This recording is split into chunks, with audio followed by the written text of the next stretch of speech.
name is Tony Cordato.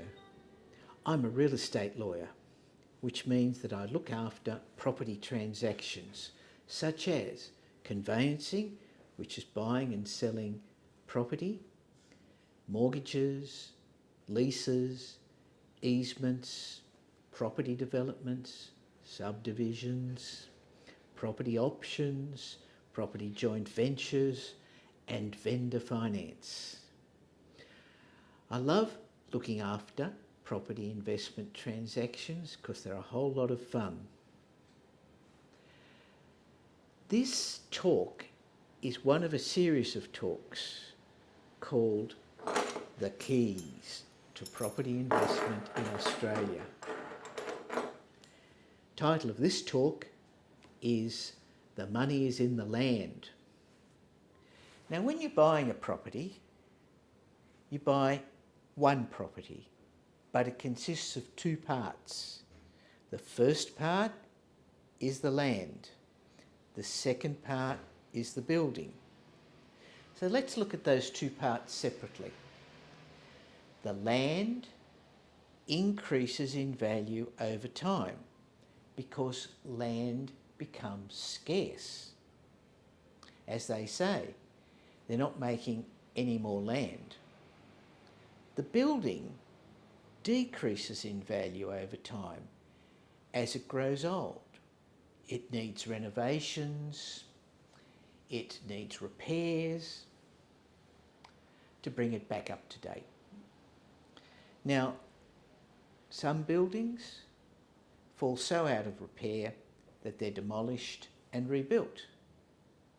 In other cases, the building is sitting on land which has become so valuable that it's better to demolish it and develop it into duplexes, townhouses, home units, and so forth. So what lessons do we draw from this? The first is that if you're looking for capital gain, you look at the land. If you're looking at income from rentals, you look at the building. Now, let's look at land. Land has been increasing in value in Australia for the past 200 or more years.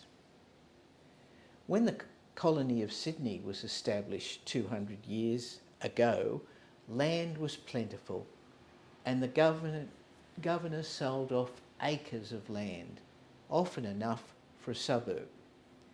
Take William Balmain, who in 1801 purchased 550 acres in the suburb, which is now called Balmain.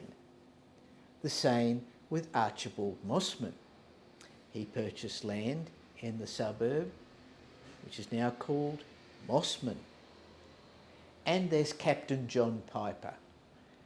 His land has become the most expensive real estate in Australia. Can you guess the suburb? Yes, it's Point Piper. Now let's take an example of land which has increased in value in the Sydney area in the last 200 years. In 1813, Governor Macquarie granted 570 acres of land to S. the Julian.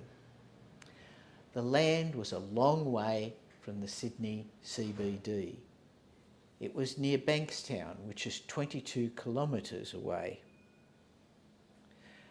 Not much happened for the next 76 years to disturb the kangaroos as they were hopping around the trees on the land. Then in 1889, the demand for housing reached the land and it was subdivided into housing lots. They were large lots, quarter-acre blocks, which today is 1,000 square metres. And they were lots on which people could build the great Australian dream. What was the dream? It was a house at the front, a large shed, a vegetable patch, and then right at the back, the chook house, where the hens would lay eggs for breakfast. It was a large subdivision. There were 707 lots. In fact, large enough for a whole suburb. And today it is called Revesby. And today those self-same quarter-acre blocks are selling for $1.5 million. Over the years, since 1889, more and more land was subdivided in the Sydney metropolitan area to meet the demand for housing. By the 1950s, they were running out of land. The land sizes had shrunk from 1,000 square metres to 500 square metres. The great Australian dream was now half size at 500 square metres. And still there was not enough land. So in 1961, the New South Wales government came up with an inspired solution, and that was to subdivide the airspace. You could subdivide vertically and create separate titles. And each level is called a stratum. Stratum, stratum, stratum. And so guess what they called it? Strata Title. Strata Title is a title where the owner owns airspace. And they have a share in the land on which the building stands. So their title is airspace and a share in the land. At first, Strata Title took a while to catch on because nobody was interested in buying airspace. But it's proved very popular over the years, and there are now 80,000 strata schemes in New South Wales. And what's more, the idea has spread around the world. It was a world first. So, the great Australian dream, for at least a third of the people that live in Sydney, is a 2-bedroom home unit. What is it? Round about 85 square metres, including a balcony, plus a garage. So what's happened to the great Australian dream? It's shrunk. It's now 85 square metres, not 1,000 square metres. It's a tenth of what it used to be. Let's now look at buildings. Buildings don't become scarce like land does.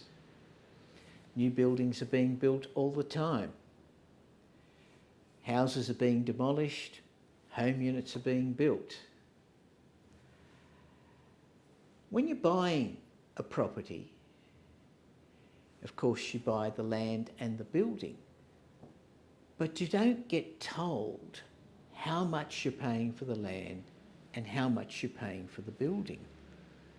And it's very hard to find out when you're buying a house or a normal building, unless you get a registered valuer to do a proper valuation. But when you're buying a strata home unit, the information is readily available to a purchaser.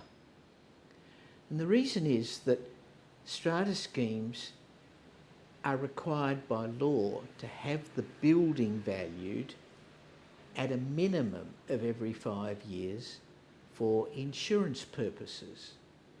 They need a valuation for insurance reinstatement in case the building falls down because of storm and tempest or an earthquake or suffers a fire. So when you're buying strata, you can work out how much of the building value is for the unit you are buying. If the building is valued at $3 million and there are 10 units in the building, you divide 3 million by 10 and you get to $300,000 building value for that unit.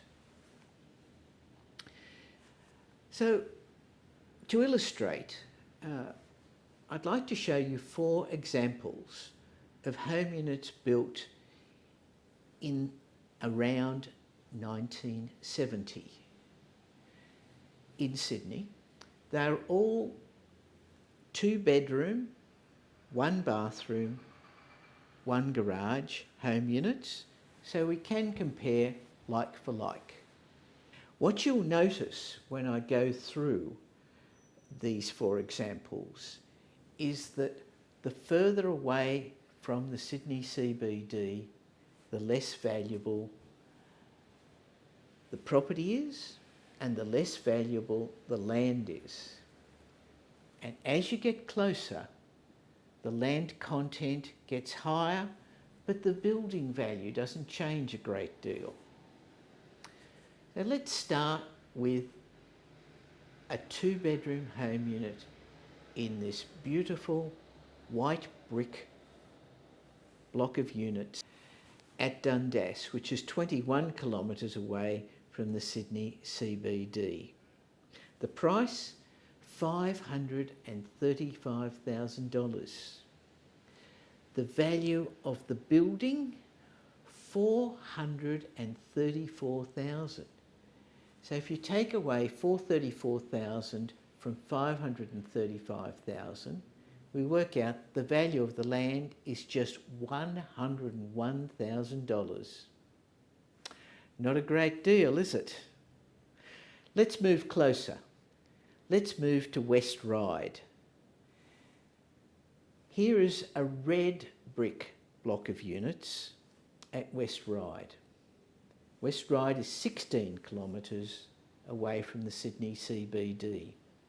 The price is $575,000. The building value is $301,000, which means that the land value is the rest. So the land is increasing in value. Let's move inwards to Ashfield, which is 8 kilometres away from the Sydney CBD.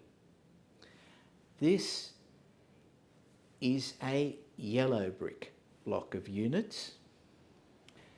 The unit was purchased for $665,000. And what you'll find is the building value and the land value are approximately the same. The building value is $333,000. The land value is $332,000. The land is becoming more valuable. The final block of units we look at is at Wollstonecraft, which is 4 kilometres away from the Sydney CBD. At Wollstonecraft, we have another yellow brick block of units with garages underneath. A 2-bedroom home unit in this building was purchased for $1,105,000. Do you think the building value would be much different from what we saw at Ashfield? The answer is no. The building value is $352,000 for that home unit, but the land value is $753,000.